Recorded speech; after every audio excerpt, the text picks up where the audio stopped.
Where did I leave my calipers? Magic. I'll need to write to headquarters right away.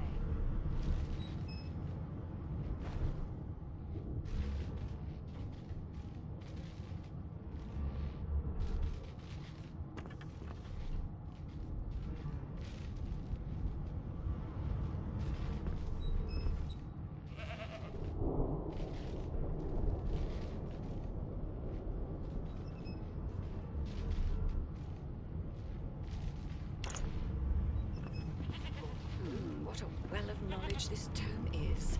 Dallas is such a dear lending it to me.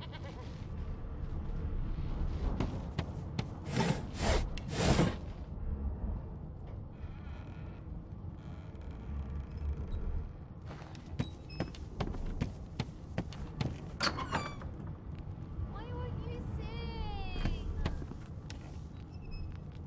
I forgot how to sing. I did.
trying to concentrate. They don't care about us. We're like cattle to them. I'll give you that knuckle if you keep carrying on. One of us will kill our own. They're picking us off one by one. Can we just skip to the part where I reassure you and you shut up? You think me mad? Mad? No. Insufferable, surely. What are you trying to hear anyway? I'll tell you if you can keep it quiet long enough. Listen.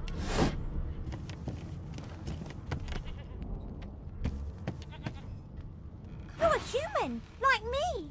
That means we're friends already. My mum told me not to make friends with lizards and elves and dwarves and stuff. But I think they're okay.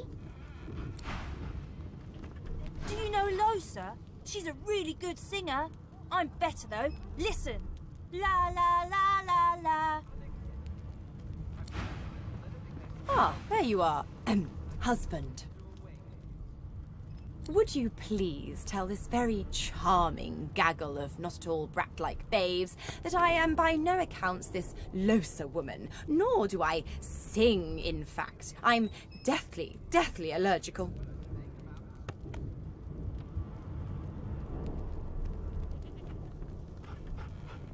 It was one of them. I know it. Put a knuckle in it. I'm trying to concentrate. They don't care about us. We're like cattle to them. I'll give you that knuckle if you keep carrying on. Why, I never. I left my good pals at home, or I'd be clutching them with all my daintiest, most ladylike might. Say as you will, husband. Madame Josephine Gribbles de Peeb won't be treated so. The children break out into giggles. What? What's so funny? Her pinched face cracks into a great grin, and she shoos the children away from her with a laugh. Yeah, okay, you found me out. Go on and git, and maybe I'll sing you something when I'm good and ready.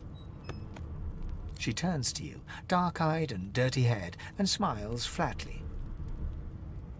Gotta keep ourselves entertained, haven't we?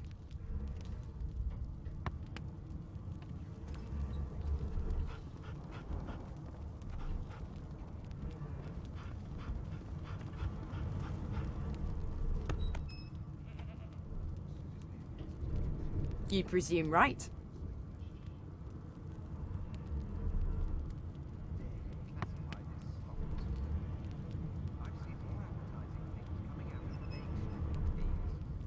Nope. Trying not to find anything out either. Ignorance is bliss. The utterer, the better. Thanks, but I already belong to an elite and exclusive ship gang. We play ball every day after lunch. You're too soft for it. You take care, though. Suddenly, her eyes cloud to an unnatural black. Greyish veins run down her face, and her mouth tightens into a cruel sneer. As quickly as they came, the clouds clear. She smiles as though no change came over her. Good luck, Chief.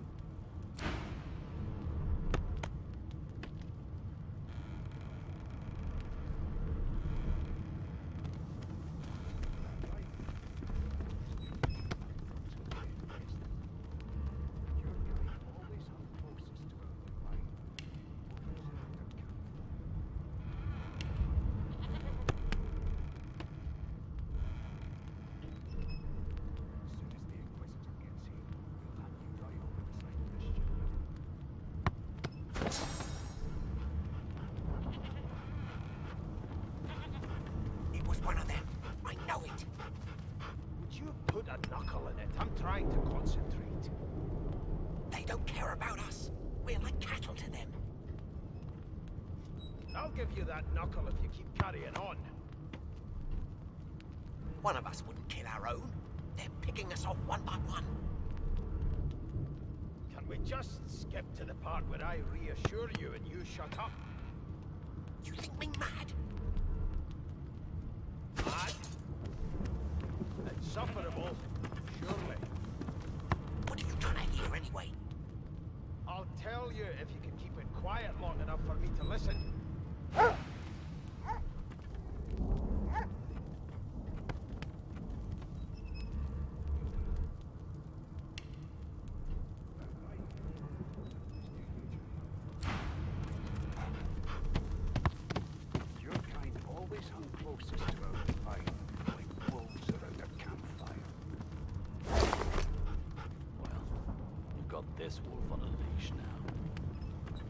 As soon as the Inquisitor gets here, he'll hand you right over the side of this ship with him. Name? Why aren't you sick? Well, you aren't here on my list. Scram, eh? We're trying to catch a killer here. Never thought you'd end up in prison, That right? Here to register, sir. Good, good. Magister Williams is just about done with the last passenger. You faring okay so far?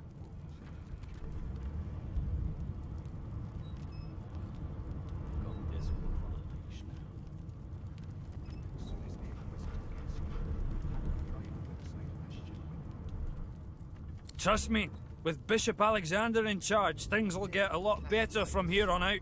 He's God-woken, you know. You head on in now. Williams will get you sorted fast. There's nothing else I can make, Your Majesty. Turnips and water are all I was given. Unacceptable. I've never dined on anything less than a dozen-course dinner, and I don't intend to do away with the custom. Well, there has been a murder, Your Majesty. Maybe that has the Magisters more concerned than your appetite. Don't you get saucy with me when you clearly don't know the first thing about sauce. It was one of them. I know it. You put a knuckle in it. I'm trying to concentrate. They don't care about us. We're like cattle to them. I'll give you You that. one of them? A Divine Order loyal? They killed a sorcerer, you know. They'll hide the evidence well enough, but make no mistake. I didn't do nothing, okay? It was one of them. One of your people. Human. A broad dwarf sits totally upright on the bench, eyes closed, palms face up on his knees. His beard is a cascade of meticulous plaits, each one braided through with golden medallions. He raises an eyebrow as you approach, but doesn't open his eyes. Listen up, boy. You hear that? Unacceptable. I've never dined on anything less than a dozen-course dinner, and I don't intend to do away with the custom. He turns his head toward you, looking you up and down, and smiles before turning his attention to the ship once more. You look like a boy to me. Listen if you're interested, or get gone if you aren't.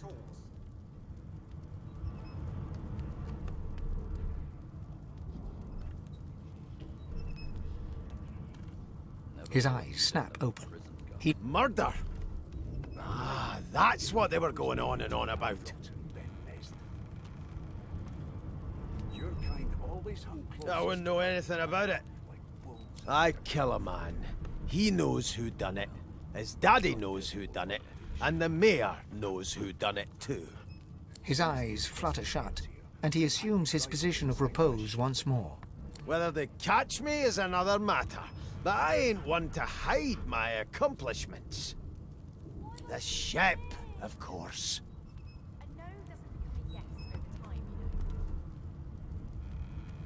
A wave of sound washes over you.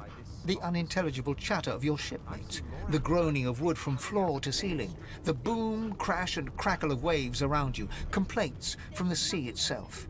And? Turnips and water are all I was given. Unacceptable. I've never dined on anything less than a dozen-course dinner, and I don't intend to do away with the custom. Well, there has been a murder, Your Majesty. Maybe that has the Magisters more... Then you're not listening hard enough, mate. Go on. Don't you get saucy with me when you clearly don't know the first thing about sauce. You've got ears on your head, haven't you? Do you need me to show you how to use them? There now, just like that. You'd end up in prison, That right? I always knew you'd... Aha! His eyes snap open as his countenance breaks into an expression of joy. One great paw claps you on the back. The other catches you before you lose your footing. There. You heard it, didn't you? I knew it. I knew it. Aye, this is good news, boy. Good news.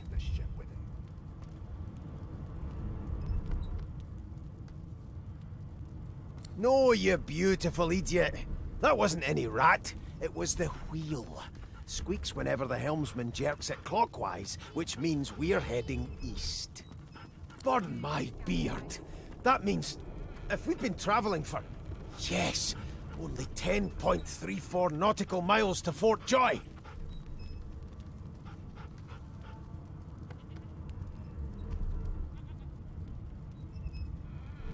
Never thought you'd end up a prison guard, Vic. That right? I always knew you'd turn out rotten, Ben Nest. Captain, actually. And that figure tells me we're getting close to the Joy. Close to what lies beyond it, too. The dwarf leans back from the table and strokes his beard, gold medallions jingling merrily. His eyes roll over to you. That'll be all. Thank you kindly, boy. How dare you classify this slop as food? I've seen more appetizing things coming out of plague-stricken pigs. There's nothing else I can make, Your Majesty. Turnips and water are all I was given. Unacceptable. I've never dined on anything less than a dozen... Well, well. What have we here? A fresh face in this stale hell. Let's size you up, shall we? See if you'll do. The lizard looks you up and down, like a farmer would a fetching horse. All of a sudden, he grips you firmly by the chin, with the intent of inspecting your teeth.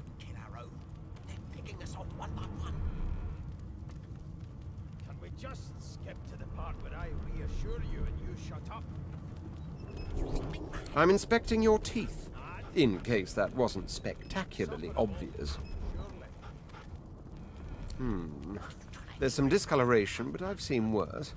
After all, one can't expect to find prime merchandise on a squalid little ship like this. Now then, to business. You will answer me 3 questions. The first one is this. Can you cook? Never thought you'd end up a prison guard, Vic. That right? I always knew you'd turn out rotten, Ben Nest. Your kind always hungry. Ah, music to my beleaguered stomach. On to the second question. Can you knit, weave? In short, tailor? As soon as the Inquisitor gets here, we'll hand you right over the side of this ship with it. Oh, but to feel the caress of satin on my scarlet skin once more. A most satisfactory answer indeed. On then to my final query.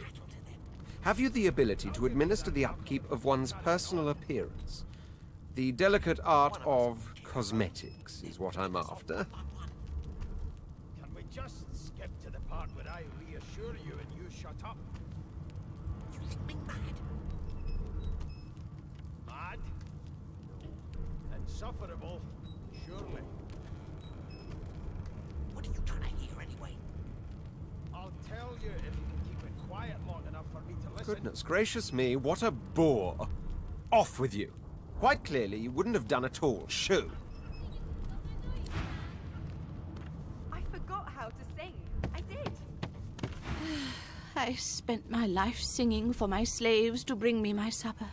Finer fare than boiled roots and rotten tubers, too.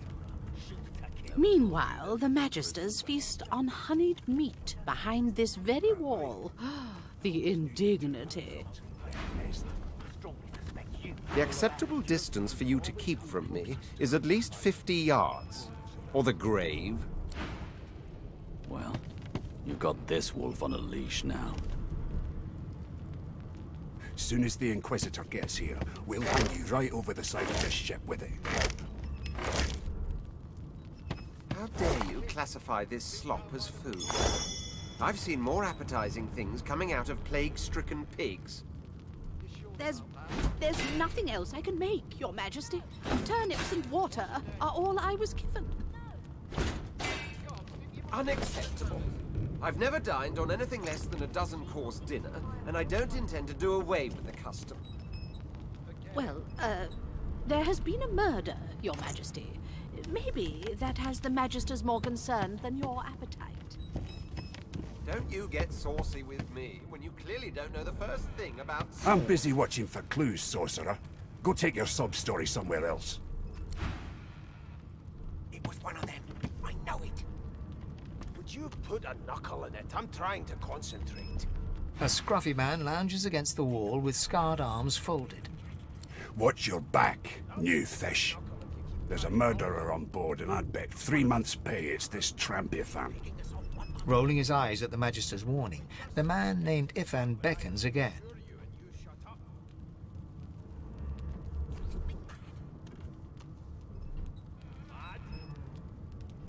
Insufferable, surely.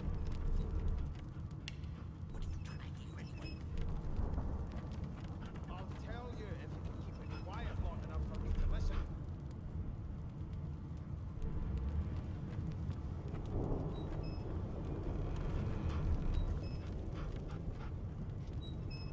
Ifan seems amused at the gesture, but he bats your arm down from the salute when the Magister sees what you're doing. You served?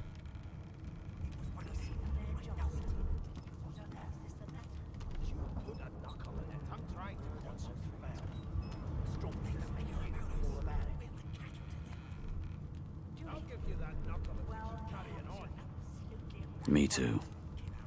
A long, long time ago now. Long before Source became reason to leash a man like a dog.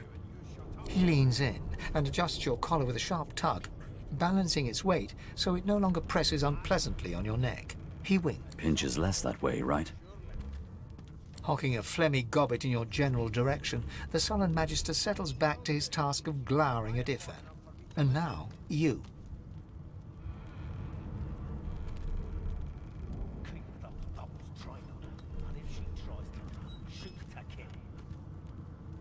We used to know each other, more's the pity. I was his commander many, many, many moons ago. Isn't that right, Vic? Standing far back from Ifan, the tight-faced Magister draws one finger across his throat in an elaborate fashion, but said Ifan grins, flashing pointed white teeth. Same as he was at 14 years old.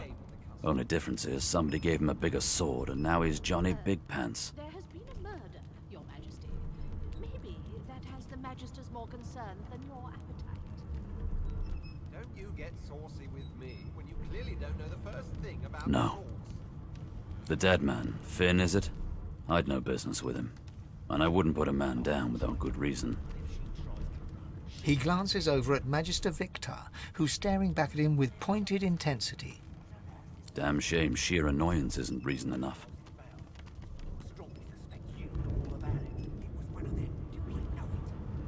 The Joy, I've heard a lot. Nothing good. No surprise there, since Bishop Alexander runs the show. Wonder if we'll get to meet the ringmaster himself.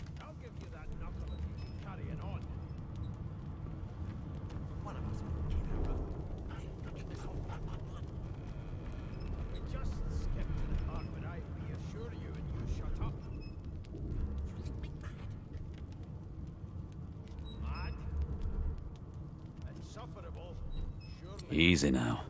I might think the same, but Vic here will blow a blood vessel if he hears you talking like that. What are you conspiring about over there? You! What's your name? Oh, don't mind him. Vic's just got a bee in his bonnet. And that bee is me. Name?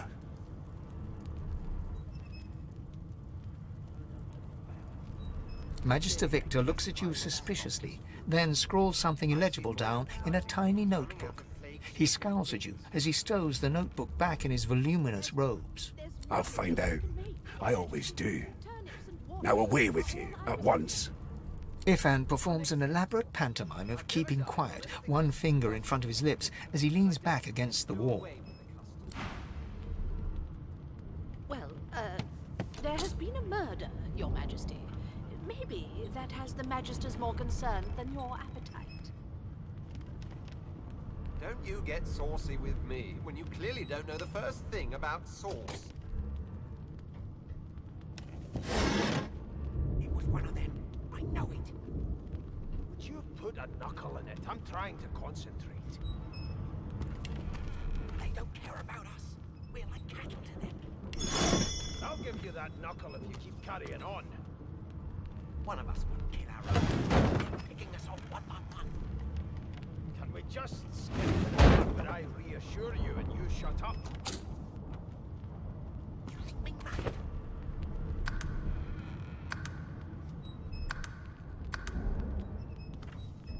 Mad?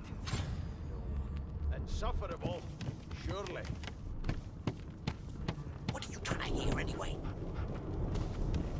I'll tell An you elf if... sits tucked away in a dark spot, lazily rolling dice onto the surface of a barrel. Snake eyes. She chuckles. I bet that's just what they'll look like.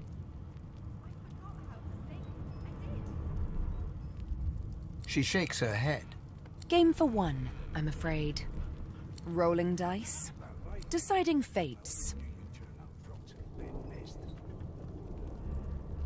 Your kind always hung closest to our divine, like wolves around a campfire. Don't worry, honey. It isn't yours. She looks you up and down with the merest hint of a coy smile on her lips. Never say never, though. We'll hang you right over the side of this ship with you.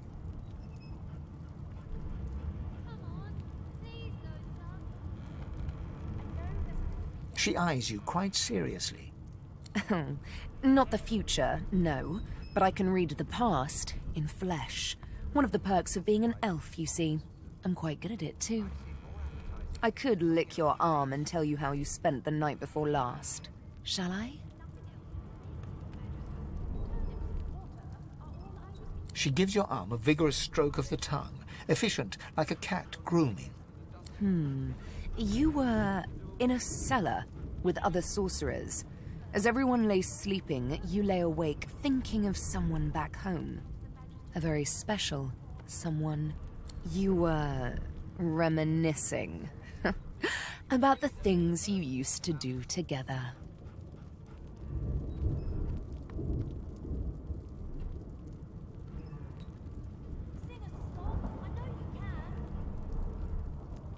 Of course it is. The truth's right there, skin deep. But don't you worry, darling. Your secret's safe with me. I don't lick and tell. The woman keeps rolling her dice. Right. I always knew you'd turn out rotten, Ben. Your kind always hung closest to our divine, like wolves around a campfire. Well, you've got this wolf on a leash now. As soon as the Inquisitor gets here, we'll hang you right over the side of this ship with it. It was one of them. I know it. Would you put a knuckle in it? I'm trying to concentrate. They don't care about us. We're like cattle to them. I'll give you that knuckle if you keep carrying on. One of us wouldn't kill our own. They're picking us off one by one. Can we just... Keep those buttons trained on her, and if she tries to run, shoot to kill. You seem on edge of us. What on earth is the matter? Murder most foul, and I strongly suspect you know all about it. Do you? Well, perhaps you're absolutely right. Thought you'd end up a prison. Standing at the center of the room, you spot a sorcerer haughtily eyeing a pair of nervous-looking magisters. They keep their crossbow trained upon her as she's being interrogated by an officer. So you admit it then? You murdered that poor fella? Yes, I did. But of course, that was only the beginning. She turns her head and looks you straight in the eye. There are others whose lives must end. Good God, the woman's mad. You there, sorcerer, go and fetch Magister Siwan. We need to do more than collar this maniac. We need to shackle her, hands and feet.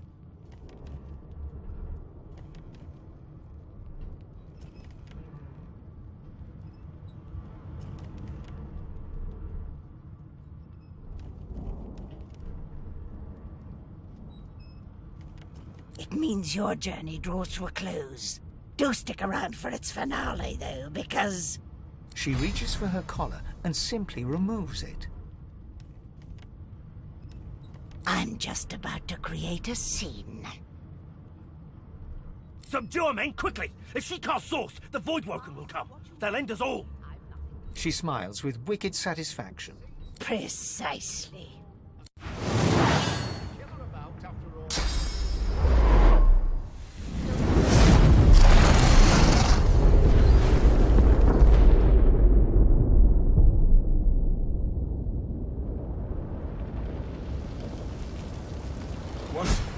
What's happened?